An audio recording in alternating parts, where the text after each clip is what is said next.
Good morning, student. This is your science class, and the topic is electric current. Electric current. What is electric current?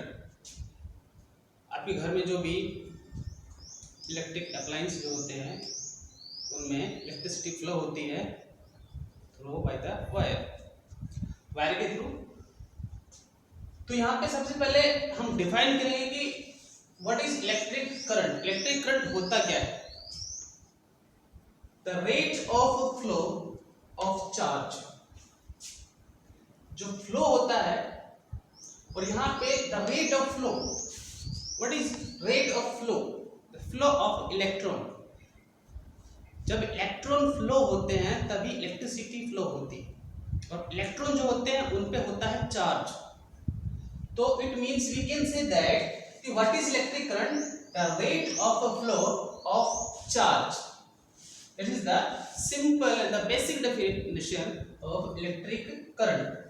Back लिख सकते हैं, हमारे easily याद रह जाएगा। It means rate of flow of charge. जो rate of flow है और चार्ज जो है, that's called electric current. Simple. यहाँ पे इलेक्ट्रिक करंट को हम फॉर्मूले में कैसे डिफाइन करेंगे? Electric current.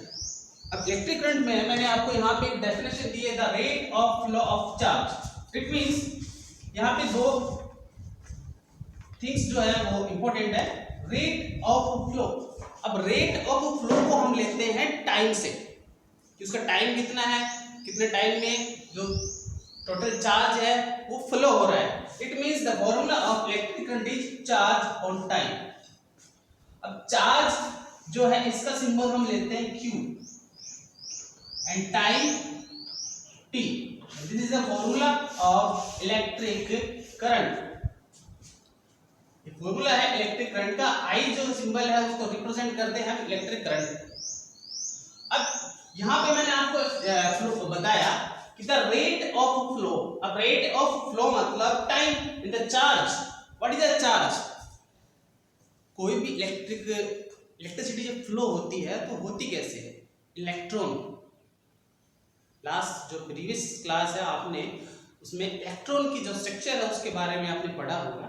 इलेक्ट्रॉन जब फ्लो होते हैं तब इलेक्ट्रिसिटी चार्ज होती है। सिंपल एग्जांपल आपको बताता हूं मैं। मेरे हाथ में एक स्टिक है, वुड स्टिक, ये बिल्कुल ड्राई है। तो अगर मैं इससे किसी भी इलेक्ट्रिक अप्लायंस को अगर मैं टच करता हूं तो क्या इसमें से इलेक्ट्रॉन या इलेक्ट्रिसिटी फ्लो होकर मेरे तक पहुंच सकती है?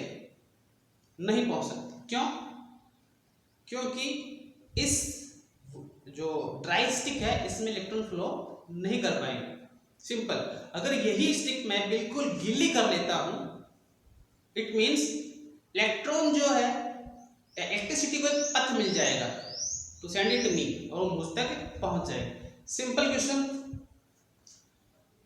अगर आपको किसी स्विमिंग पूल है या फिर कोई बाथिंग टब है जिसमें पानी भरा हुआ है, उसमें आपको बैठा दिया जाए और उसमें जो करंट है वो फ्लो किया जाए, तो क्या आपको करंट लगेगा? ऑब्वियसली सबका जवाब होगा कि सर लगेगा। अपार्ट अगर डिस्टिल्ड वाटर में हम करंट फ्लो करेंगे तो इलेक्ट्रॉन उसमें फ्लो नहीं हो पाएंगे, इलेक्ट्रिसिटी फ्लो नहीं हो पाएगी। मींस एक कंडक्टर है, एक नॉन कंडक्टर पर है, दोनों लिक्विड दोनों वाटर है। एक्चुअली में क्या होता है, इलेक्ट्रॉन जो है अगर फ्लो करेगा, जैसे कि मान लीजिए बिल्कुल डिस्टिल्ड वाटर है, उसमें थोड़ा सा मैं साल्ट मिला देता हूं तो कंडक्टिव हो जाता है। सेम उसी के अकॉर्डिंग जो फ्लो होता है, इलेक्ट्रिसिटी का फ्लो होता है, वो डिपेंड करता है इलेक्ट्रॉन पर। इलेक्ट्रिसिटी और इलेक्ट्रॉन का जो पथवे है वो अपोजिट होता है। अगर इलेक्ट्रॉन फ्लो नहीं कर रहे हैं तो इलेक्ट्रिसिटी फ्लो नहीं होगी। तो यहां पे क्लियर हो गया कि electric current charge and time, charge and time क्यों रिप्रेजेंट? चार्ज को सिंबल Q से रिप्रेजेंट करते हैं, टाइम को करते हैं T से, और I जो है वो है इलेक्ट्रिक करंट। अब यहां पे चार्ज को हम रिप्रेजेंट कर सकते हैं N × E। N numbers of electron, numbers of electron, जो इलेक्ट्रिसिटी है वो डिपेंड भी करती है नंबर्स ऑफ इलेक्ट्रॉन्स पर। इट मींस चार्ज इलेक्ट्रॉन्स पर, नंबर्स ऑफ इलेक्ट्रॉन कितने हैं, how many charge on it. अब यहाँ पे मैं लिख रहा हूँ इलेक्ट्रॉन चार्ज, यहाँ पे इलेक्ट्रॉन चार्ज की एक स्पेसिफिक वैल्यू होती है 1.6 मल्टीप्लाई 10 की पावर 19 सी। सी जो है this is the unit of charge, see this column, C जो है वो है unit of charge, unit of charge that's represent coulomb. तो इसी फॉर्मूले को भी can write this, I is equal to NE upon T. NE means number of electron charge upon T time. अब how do we find out the unit of electric current? Electric current की unit को कैसे find out करेंगे, वो आप कैसे कर सकते हैं, यूनिट ऑफ इलेक्ट्रिसिटी करंट। अब हमारे पास फॉर्मूला क्या है, I is equal to Q upon T, Q upon T। अब Q अपॉन T में सबसे पहले Q जो है वो रिप्रेजेंट किसको करता है, ये किसका सिंबल है, ये है चार्ज का, और चार्ज जो होता है, चार्ज की जो यूनिट्स होती है वो होती है कूलम। T क्या है, टाइम, और टाइम की जो स्मॉलेस्ट यूनिट लेते हैं वो होती है सेकंड। तो मैंने यहां पे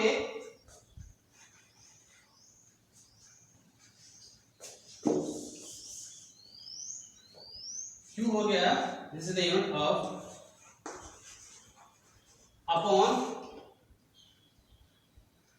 time second equal to ampere.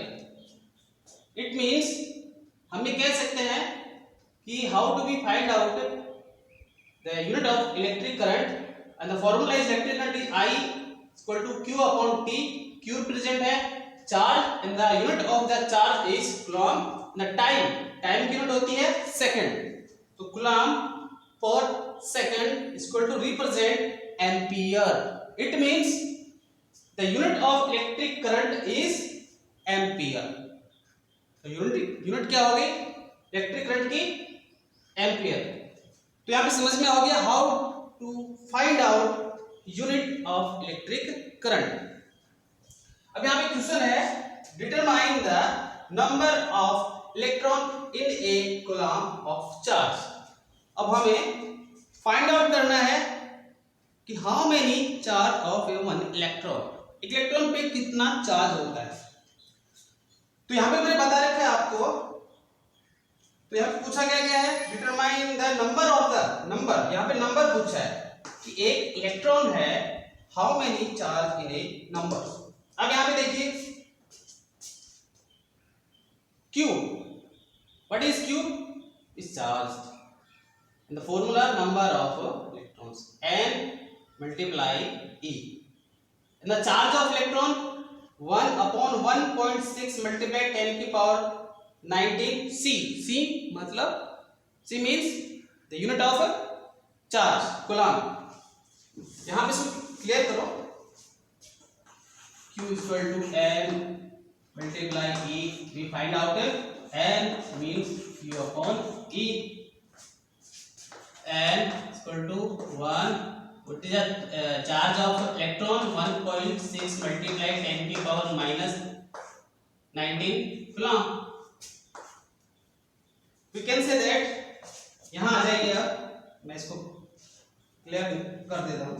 अब यहाँ पे देखिए 1, अब यहाँ पे जो इसका चार्ज है 19, दिस इज नेगेटिव, जब हम इसको अपॉन में लेके जाते हैं तो यहाँ पे हो जाएगा सिर्फ इसी को ही, इसकी जो चार्ज है 10 की पावर 19, और ये माइनस में that's in upon in plus 1.6। जब इसको हम करेंगे, इसको सॉल्व करेंगे, तो इसका आंसर जो आएगा वो हो जाएगा the number of charge. This is your work to be complete this calculation. तो यहाँ पे मैंने क्लियर कर दिया कि simple what is electric current, electric current depend करता है flow of electron, and the charge, what is charge, charge को शो करते हैं इससे तो बेसिक जो है आपके इसमें आपको इलेक्ट्रिक करंट जो है वो क्लियर हो गया होगा। और how to be find out unit, unit कैसे फाइंड आउट की जाती है, according the formula of electric current, आपको ये याद रखना होगा। इसी के अकॉर्डिंग आप यूनिट जो होती है वो फाइंड आउट कर सकते हो, अदरवाइज आप फाइंड आउट नहीं कर पाओगे। That's clear students, thank you.